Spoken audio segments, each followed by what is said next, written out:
All right, Treasury Secretary Janet Yellen is prepping for her big trip to Beijing this week.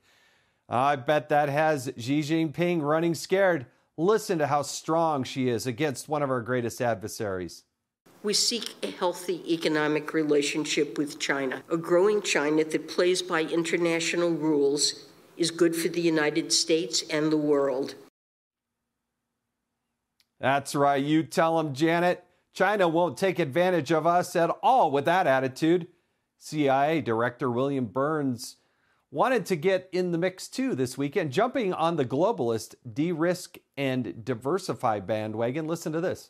No country wants to find itself at the mercy of a cartel of one for critical minerals and technologies. The answer to that is not to decouple from an economy like China's, which would be foolish, but to sensibly de-risk and diversify by securing resilient supply chains, protecting our technological edge, and investing in industrial capacity.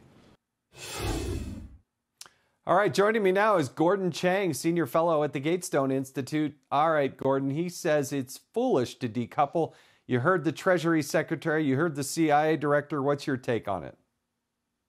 Well, first of all, China has declared a people's war on the U.S. And although we're Americans and we think that we have the right to be oblivious about what our enemies say about us, that phrase has great meaning for the Communist Party. And they're serious about it. And they are running an unrestricted warfare campaign against us, which means that we should not be funding them with, for instance, our trade with China or with our investments into Chinese companies, because those investments go straight to the military in many cases, and the technology gets pipelined to the People's Liberation Army.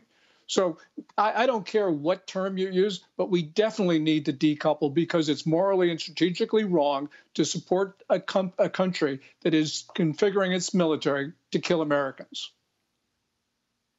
And this is the big concern about Biden and taking what is now reportedly potentially up to $40 million, not all from China, but still millions of dollars from China, potentially compromising our national intelligence operations. But I want to get your take on something very specific here. The number of Chinese nationals encountered by the United States Border Patrol, it's exploding. For the 2020 fiscal year, it was just 342.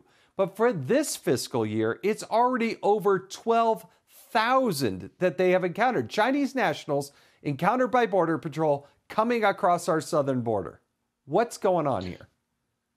First of all, China's in distress. So the Chinese people are trying to get out of their country. It's extreme pessimism and really a failure of society.